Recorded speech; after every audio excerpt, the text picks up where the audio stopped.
Pure Clams is an excellent exercise to get into your deep lateral rotator muscles, these muscles at the back pocket region, as I call it. So I'm going to start off, once again, lying with my knees about 90 degrees, that nice alignment. And now I'm going to straighten out the leg closer to the floor. It's in line with the body. And this leg, I'm just going to let it bend to about 90 degrees and roll forward till my knee is touching the floor. So in this position here, I might just move back off the mat so you can actually see me a bit better.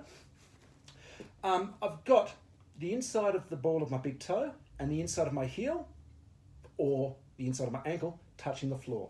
And what I'm going to do is, keeping my hips perfectly still, I'm going to open the clam several times. So as I come to the floor, my heel will come off the mat, but the inside of my ankle will be touching the floor. And then as I lift up, the inside of my heel will be touching the floor. So I'm trying to shorten that lever slightly so that I'm always touching the floor with either this point or this point. And that means if I was only doing that point, you're going to start, or even on my toe, you're going to start to get a little bit tight through the plantar fascia, through the arch of your foot. So once I've done several in this position, I'm going to just change my foot position, maybe my knee position around, and do several more. Now my foot's off screen at the moment, but I'm still concentrating on those two hinge points of my foot touching the floor the whole time. You can do this a little slower, you can do it a little faster.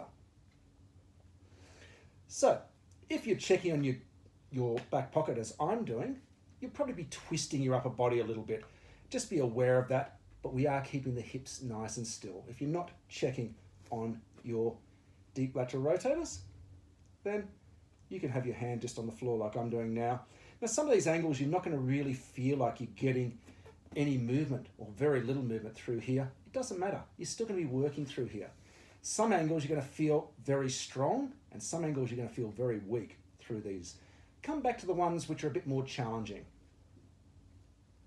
Do remember to keep breathing into the base of your rib cage. Corset muscles are engaged. Hopefully you know that's a given with all of our exercises. So just listening to your body. I'm just going to change my angle around so you can see me.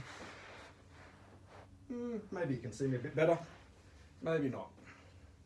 So just showing you that I haven't got my head in good alignment here because I'm looking at the camera, but I'm keeping my hips nice and still as I move the leg around. I'm just going to move briefly through each position, just a couple in each spot.